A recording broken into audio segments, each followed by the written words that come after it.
कई लोगों के मन में आ रहा था कि आखिर मारा किसने। तब सपना ने जवाब के तौर पर जो अपना वीडियो, सब बोलते थे कि सपना पहले राजवीर से थोड़ा सा अटेंशन पाने के लिए जब देखो तब बीमार हो जाती थी। नहीं, बीमार नहीं होती थी। हाय यूट्यूब फैमिली, वेलकम है आपका फिर से मेरे एक और रिएक्शन वीडियो पर। तो ये रिएक्शन वीडियो ऐसा है कि खुद जिसके ऊपर ये रिएक्शन है, इन्हीं की फैमिली वालों ने ये सवाल खड़ा किया है। आप लोगों को याद होगा स्नैपी गर्ल्स की जो छोटी ननद अंशु जो है, उन्होंने खुद एक अपने वीडियो में और उस दिन शायद लाइव में भी बोला था कि मम्मी को मार पड़ रही थी और भाभी ऊपर से देख रही थी। देखो, ये सवाल कोई रिएक्शन चैनल वाले ने नहीं किया है, ठीक है। हाँ, इन्होंने ये बोला कि भाभी ऊपर से देख रही थी, मम्मी को मार पड़ रही थी, पर ये नहीं बताया कि हाँ किसने मारा है। और खुद इनके पड़ोसी ने भी दिखाया कि आंटी जी को बहुत मार पड़ी थी, नील पड़ गए थे, मैं उनको अपने परिवार मतलब अपने घर में लेकर फिर आया था। उन्होंने भी क्लियर नहीं किया कि मारा किसने था। कहीं ना कहीं पहले तो जब पड़ोसी ने बोला तो लगा, उन्होंने ये नहीं बोला किसने मारा किसने नहीं मारा, लगा शायद सपना ने मारा होगा। मुझे जैसा लगा कि इनके कहने का मतलब ये है। अंशु ने बोला तब भी लगा कि किसने मारा होगा, क्या उनके बेटे ने मारा, ये किसने मारा था, ये नहीं बोला। यदि सपना मारती तो शायद डायरेक्ट बोलती कि ये मार के ऊपर चली गई थी। उन्होंने बोला ये ऊपर थी, तो इन्होंने कंफर्म नहीं किया, लेकिन हाँ ये इल्जाम लगाए कि आंटी को मार लग रही थी और सपना ऊपर से देख रही थी।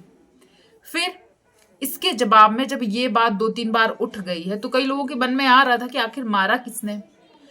तब सपना ने जवाब के तौर पर जो अपना वीडियो लाई है उसमें बताया है कि मारा किसने था, पापा जी ने, वो भी ड्रिंक कर कर। और वो इतनी ड्रिंक कर लेते हैं कि सामने बहू है, बीबी है, पत्नी है, बेटी है, जो भी आप माने वो है, जिनके साथ कैसा रहना है वो भूल जाते हैं। पर देखो, इनके घर में मार पिटाई तो होती है, ये बात क्लियर हो चुकी है। खुद अंशु एक्सेप्ट कर चुकी है, पड़ोसी भी बता चुका है और सपना ने आकर भी बता दी। और कहीं ना कहीं एक जो रिकॉर्डिंग कभी लगाई थी सूरज जी की, उसमें भी सुनाई दिया था। देखा तो नहीं था, सुना था। तो ये तो है कि हाँ, इनके घर में औरतों के साथ बहुत बुरा बर्ताव होता है और कहीं ना कहीं औरतें बर्दाश्त भी करती हैं, चाहे वो आंटी हो चाहे वो सपना हो। अब एक बात और है कि सब बोलते थे कि सपना पहले राजवीर से थोड़ा सा अटेंशन पाने के लिए जब देखो तब बीमार हो जाती थी। नहीं, बीमार नहीं होती थी। राजवीर के जाने के बाद भी आप देखना वो बीमार होती थी।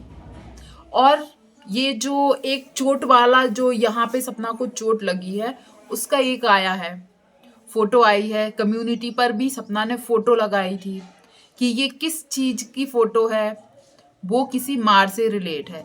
पर लोगों ने वो ब्लॉग देखा जिस ब्लॉग में सपना ने बोला था कि ये किसी इंजेक्शन का इन्फेक्शन है। सब लोगों ने बात पकड़ ली और बोला कि सपना अब झूठ बोल रही है, ये तो इन्फेक्शन था। पर मैं खुद ये बात इसलिए बोल रही हूँ क्योंकि मैं उस टाइम सपना को बहुत फॉलो करती थी और मेरा एक वीडियो इसी चीज पर, जो अभी मैं एक जर्नी बताती हूँ कि जो जिस ब्लॉग में उसने बोला है ना कि ये इन्फेक्शन की वजह से हुआ है, उस ब्लॉग के कुछ आगे के वीडियोस आप देखिए। इनकी फैमिली में कुछ अच्छा नहीं चल रहा था, कुछ भी अच्छा नहीं चल रहा था। सपना की बहुत ज्यादा तबीयत खराब थी, घर में आके उसका ट्रीटमेंट होता था। फिर शायद तबीयत ठीक नहीं हुई थी तो सपना ग्वालियर भी गई थी और आईसीयू में या कहाँ पर एडमिट थी। तब भी इनकी फैमिली से कोई नहीं दिख रहा था उनके पास। कौन दिख रहा था? सिर्फ छोटी ननद अंशु।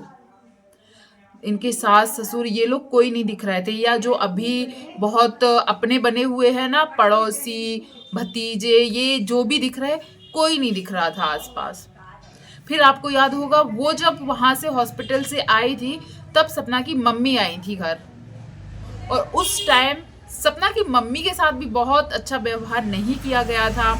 सपना ने अपनी मम्मी के जाने के बाद कुछ वीडियोस बनाई थी जिसमें बोला था कि अब आप मेरे घर नहीं आना, आपके साथ यहाँ जैसा व्यवहार होता है या जो किया जाता है मैं बर्दाश्त नहीं कर सकती। या तो मैं मर जाऊं तब आप इस दरवाजे पर आना, या जब आपको जरूरत हो मैं आपके घर आऊंगी। आपसे मिलने के लिए। और इस बात पर भी मैंने उस टाइम, मैं डेट भी बता सकती हूँ, 7 या 8 मई थी, उस टाइम भी मैंने वीडियो बनाई थी, आप मेरे वीडियो में भी जाके देख सकते हैं। तो ये चल रहा था ये सब। फिर 1-2 दिन, कुछ दिन बाद ही, शायद 12, 13, 14 मई ऐसा कुछ था, मई का महीना था, वीडियो में सपना जिस टाइम की वो चोट दिखा रही है उसी टाइम की वीडियो आप देखना। सपना अपने भाई से वीडियो कॉल पर बहुत सिसक सिसक के रो रही है, बहुत ही ज्यादा सिसक सिसक के रो रही है, चोट लगी है, आप ये देख लीजिएगा उस दिन।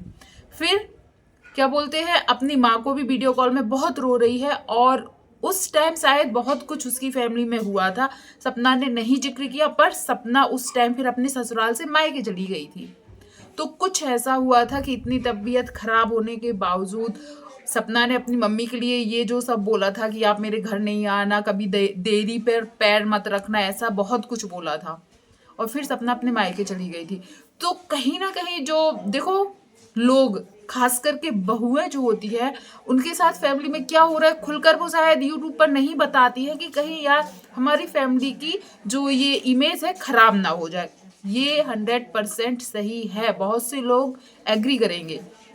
तो कहीं ना कहीं उस टाइम सपना के साथ जो कुछ हुआ था ना, सपना ने उसको सही नहीं बताया था अपने ब्लॉग में, और ये बहुत बड़ी गलती है। आज जो सवाल सपना पे उठ रहे हैं, यदि सपना उस टाइम सही बता देती कि ये चोट किस लिए मुझे लगी है, तो शायद आज ये सवाल नहीं होते। और इंजेक्शन के, हाँ होता होगा, कई लोग उसमें कमेंट कर रहे हैं, अरे इंजेक्शन से नील मुझे पड़ जाता, पर इंजेक्शन से नील पड़ के भाई से वो जैसे वीडियो कॉल पर रो रही थी, फिर मायके जाना, वो नॉर्मल नहीं था। और ये सपना की गलती है। सपना की क्या, बहुत से ब्लॉगर ऐसे हैं जो अपनी हैप्पी फैमिली दिखाने के चक्कर में जो उनके साथ होता है वो शायद नहीं दिखा पाते। तो कहीं ना कहीं सपना के साथ ये हुआ था, ये उस ब्लॉग में आगे जाके देखिए। अब रही बात, देखो जो अंकल जी के इमेज या जो वो बात करते हैं या वो मार पिटाई करते हैं, ये चीजें अंशु ने कभी नहीं दिखाई, जो उनके पड़ोसी है उन्होंने नहीं दिखाई।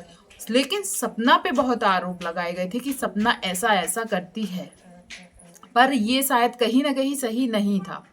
फिर उस चीज से मुझे लगता है, और यदि आप भी ध्यान से पहले के ब्लॉग देखेंगे तो आपको पता चलेगा कि ऐसा नहीं है। कुछ ब्लॉगर अभी भी जो बोलते हैं कि हम अंकल जी का सपोर्ट कर रहे हैं, आंटी जी का सपोर्ट कर रहे हैं, बहुत अच्छी बात है कि किसी ने अपना बेटा खोया है, उसका दर्द आप लोग समझ रहे हैं। पर एक चीज देखिएगा, सपना भी जो जब ये सब घटना हुई थी ना, जब वो मायके चली गई थी या वो चोट लगी थी, उस टाइम के ब्लॉग में, आगे पीछे के ब्लॉग में देखना, सपना ये बात बोलती थी कि मैं सबका दर्द समझती हूँ, मेरा दर्द कोई नहीं समझता, मेरा दर्द कोई नहीं समझता। आपने एक वीडियो में देखा होगा, जो वो उनका फार्म हाउस पेड़ के नीचे बैठी है उनकी माँ, सासू माँ, तो सपना बच्चों के जैसे हाथ फेर रही है और बोल रही है, सहला रही है, पर सपना ने कई बार बोला मेरा दर्द कोई नहीं समझता। एक पायल वाला वीडियो है, बिछिया वाला वीडियो है कि ये बिछिया लिए थे कि पहनेंगे ये वो, भगवान ने ऐसे दिन ही नहीं आने दिए। सपना की सास पायल देती है जब अपनी सपना को और अंशु के लिए लेने के लिए बोलती है, उस टाइम भी वो उदास हो जाती हैं कि तुम्हें सजने संवरने के लिए ये सब पहनने के दिन होते हैं, तुमने नहीं पहन पाए, किस लिए लिए थे और क्या हो गया। उस टाइम भी सपना बोलती है कि आप दुखी मत हो, जो होना था हो गया, अब आगे सब कुछ अच्छा होगा। तो कहीं ना कहीं सपना बोलती थी कि आपका दुख समझ सकते हैं, लेकिन मेरा दुख कोई नहीं समझता, मतलब सपना का दुख कोई नहीं समझता था। आज जो ये ब्लॉगर्स आ रहे हैं सपना के बारे में इतनी सब बातें लेकर, ये सब चीजें भी दिखाई जाएं, क्योंकि देखो जब कोई औरत ना घर छोड़ती है ना, ये जिसके ऊपर बीतता है वही समझता है। बाकी के लोग जो अड़ोस पड़ोस और भी जो रिश्तेदार हैं, बाकी लोग सिर्फ बोलने के लिए आते हैं। कोई भी घर छोड़ने के पहले बहुत ज़्यादा सोचती है, बहुत ही ज़्यादा मन पक्का करना पड़ता है। ऐसा नहीं है कि एक बार कुछ हुआ और घर छोड़ देते हैं।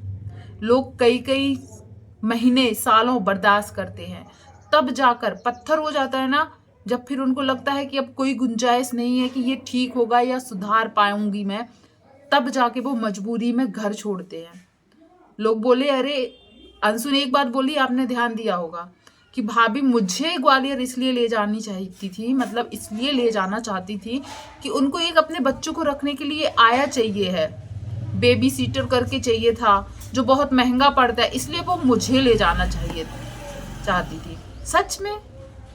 और ये इतनी पागल थी कि वो अपने बच्चों को पालने के लिए इनको ले जाना चाहती थी। तो उसने जो किया उसका हर तरीके से बुरा या गलत अर्थ निकाला गया, और जब वो कुछ बोलने के लिए जाए तो फिर ससुराल की इज्जत खराब कर रही। अरे ये समाज, ये बोलने वाले या जो आज ये पक्ष ले रहे, ये तब कहाँ जाते हैं जब उसके साथ मारपीट होती थी, गाली गलौज होती थी, बहुत कुछ बोला जाता था, तब कहाँ जाते थे वो लोग।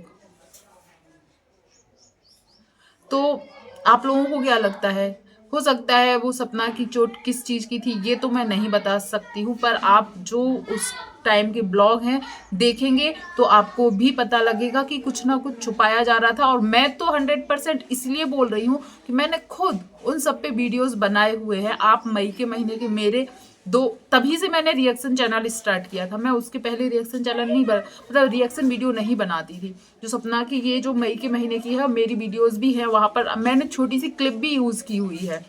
अभी मैं तो फेक नहीं ना कर सकती हूँ, तो आप तब के वीडियो जाके देखिएगा। हो सकता है चोट का, लेकिन जो मुझे लगा कि शायद उसने झूठ बोला था अपने ब्लॉग में, ऐसा नहीं था, मुझे ऐसा लगा। आप लोग जाके देख सकते हो और प्लीज़ कमेंट जरूर कीजिएगा कि आपको क्या लगता है कि सच में वो चोट उसको किसी के द्वारा लगाई गई थी या वो सच में इन्फेक्शन था। यदि इन्फेक्शन था तो क्या सपना आज झूठ बोल रही है? आज उसने फिर ऐसा क्यों बोला कि ये चोट मुझे किस चीज़ की है अंशु बताओ? तो प्लीज़ ज़रूर बताइएगा। और ये वीडियो पसंद आया हो, थोड़ा सा भी सही लगा हो, तो प्लीज़ जो भी पहली बार आया है चैनल पर सपोर्ट कीजिएगा, सब्सक्राइब कीजिएगा और ऐसे ही आगे बने रहिएगा। धन्यवाद।